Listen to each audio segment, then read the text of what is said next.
പിതാവും പുത്രനും പരിശുദ്ധ റൂഹായുമാകുന്ന സത്യേക ദൈവത്തിന്റെ വലിയ തിരുനാമത്തിൽ തനിക്ക് സ്തുതി. എന്നെ കേൾക്കുവാൻ സർവശക്തനായ ദൈവം വീണ്ടും ഇടയാക്കുന്ന എല്ലാ അനുഗ്രഹിക്കപ്പെട്ട പ്രേക്ഷകർക്കും കർത്തൃനാമത്തിൽ എൻ്റെ ഹൃദയംഗമായ സ്നേഹവന്ദനങ്ങൾ. ദൈവഹിതമെങ്കിൽ ഇന്ന് നിങ്ങളോടൊപ്പം പങ്കുവയ്ക്കുവാൻ ഞാൻ ആഗ്രഹിക്കുന്നത് ദൈവത്തിൽ ആശ്രയിക്കുന്നത് ശക്തി, ദൈവപുത്രിയായ യൂദിത്തിൽ നിന്നുള്ള ഒരു രക്ഷാ സന്ദേശം എന്നതാണ്. പ്രിയപ്പെട്ട സഹോദരി സഹോദരന്മാരെ, യൂദിത്ത് 9:2 ആ പുണ്യവതി ഇങ്ങനെ പ്രാർത്ഥിക്കുന്നു: എൻ്റെ പിതാവായ ശിമയോന്റെ ദൈവമായ കർത്താവേ, പ്രതികാരത്തിന് അങ്ങ് അദ്ദേഹത്തിന്റെ കൈകളിൽ വാൾ നൽകിയല്ലോ. വിധവയായ എൻ്റെ പ്രാർത്ഥനയും കേൾക്കണമേ. ഭയത്തിനു മേൽ വിശ്വാസത്തെ തിരഞ്ഞെടുത്ത സ്ത്രീ. ഹോളോഫർണസിന്റെ സൈന്യം ഇസ്രയേലിനെ വളയുകയും ജനങ്ങൾ നിരാശയിലാകുകയും ചെയ്തപ്പോൾ യൂദിത്ത് പതറിയില്ല. പുരുഷന്മാർ വിറയ്ക്കുകയും നേതാക്കൾ പ്രത്യാശ കൈവിടുകയും ചെയ്തപ്പോൾ അവൾ വിശ്വാസത്തിന്റെ ദീപമായി നിലകൊണ്ടു. ദൈവത്തെ പരീക്ഷിക്കരുതെന്നും അവിടുത്തെ കരുണയ്ക്ക് അതിർവരമ്പുകൾ നിശ്ചയിക്കരുതെന്നും അവൾ തന്റെ ജനത്തെ ഓർമ്മിപ്പിച്ചു. നമ്മുടെ ദൈവമായ കർത്താവിന്റെ പദ്ധതികളെ തളച്ചിടരുത്, അവൾ പറഞ്ഞു. യൂദിത്ത് 8:16.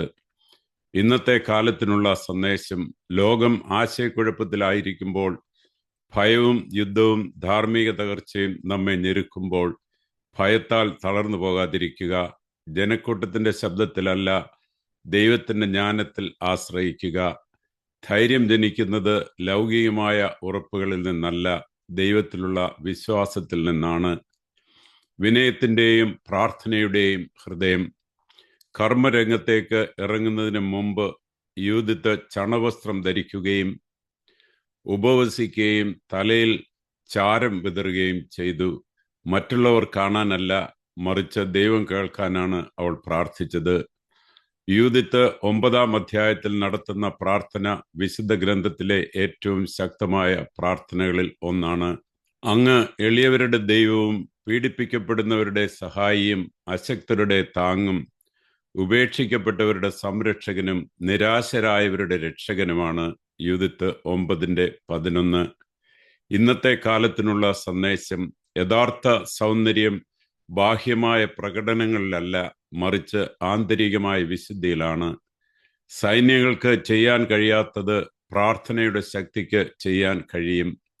നിങ്ങളുടെ ആത്മാവ് ദൈവത്തിനു മുമ്പിൽ നമ്രശിരസ്കമാകുമ്പോൾ ശത്രുക്കൾ നിങ്ങളുടെ മുന്നിൽ തലകുനിക്കും.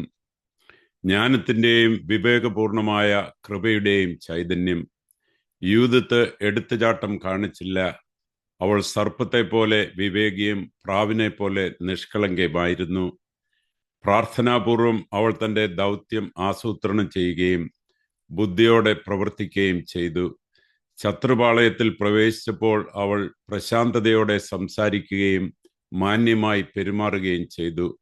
അവളുടെ കൃപയിൽ അമ്പരന്ന ഹോളോഫർണസിന്റെ പോലും ആത്മവിശ്വാസം അവൾ നേടിയെടുത്തു. ഇന്നത്തെ കാലത്തിനുള്ള സന്ദേശം വീണ്ടും: ജ്ഞാനം എന്നത് ചതിയല്ല, മറിച്ച് ദൈവത്താൽ നയിക്കപ്പെടുന്ന വിവേചന ബുദ്ധിയാണ്. വിശ്വാസവും ബുദ്ധിശക്തിയും വിപരീതങ്ങളല്ല എന്ന് ഇന്നത്തെ യുവതലമുറ മനസ്സിലാക്കണം. നിങ്ങളുടെ സംസാരം കൃപയുള്ളതാകട്ടെ, നിങ്ങളുടെ ചുവടുകൾ ലക്ഷ്യബോധമുള്ളതാകട്ടെ, നിങ്ങളുടെ ഹൃദയം സത്യത്തിൽ ഉറച്ചതാകട്ടെ. ലാളിത്യത്തിന്റെയും വിശുദ്ധിയുടെയും മാതൃക. യൂദിത്ത് അത്യന്തം സുന്ദരിയായിരുന്നിട്ടും യൂദിത്ത് 8:7. അവൾ ഒരിക്കലും തന്റെ സൗന്ദര്യം സ്വന്തം മഹത്വത്തിനായി ഉപയോഗിച്ചില്ല. അവൾ ഹൃദയത്തിലും ഉദ്ദേശത്തിലും ശുദ്ധി പുലർത്തി. ശത്രുവിന്റെ ആഡംബര കൂടാരത്തിൽ പോലും അവൾ അശുദ്ധയാകാതെ ഇരിക്കുകയും താൻ തയ്യാറാക്കിയ ഭക്ഷണം മാത്രം കഴിക്കുകയും രാത്രിയിൽ ദൈവത്തോട് പ്രാർത്ഥിക്കുകയും ചെയ്തു.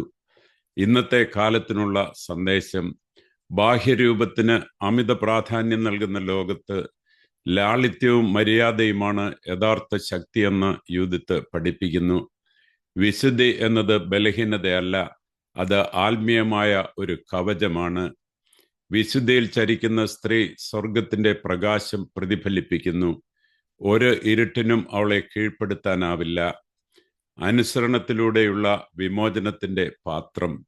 സമയമായപ്പോൾ യൂദിത്ത് ശത്രുവിന്റെ തന്നെ വാളെടുത്ത് ദൈവത്തിന്റെ കരുത്തിൽ ഹോളോഫർണോസിനെ നിഗ്രഹിച്ചു.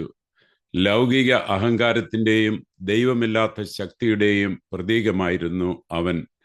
എന്നിട്ടും അവൾ അതിൻ്റെ കീർത്തി സ്വന്തമാക്കിയില്ല. ദൈവത്തെ സ്തുതിക്കുവീൻ, ഇസ്രയേൽ ഭവനത്തിൽ നിന്ന് തൻ്റെ കരുണ പിൻവലിക്കാത്തവനും എൻ്റെ കൈകളിലൂടെ ശത്രുക്കളെ നശിപ്പിച്ചവനുമായ ദൈവത്തെ സ്തുതിപ്പീൻ. യൂദിത്ത് 13:14. ഇന്നത്തെ കാലത്തിനുള്ള സന്ദേശം: ഒരു ജനതയുടെ ഗതി മാറ്റുവാൻ ദൈവത്തിന് വിശ്വാസമുള്ള ഒരു ഹൃദയം മതി. ദൈവത്തെ പൂർണ്ണമായി അനുസരിക്കുകയും അവിടുത്തേക്ക് മഹത്വം നൽകുകയും ചെയ്യുന്നവർക്കാണ് വിജയം. നിങ്ങൾ ഒറ്റയ്ക്കായിരിക്കാം, പക്ഷേ ദൈവത്തോടൊപ്പമുള്ള ഒരാൾ ഒരു വലിയ സൈന്യത്തിന് തുല്യമാണ്.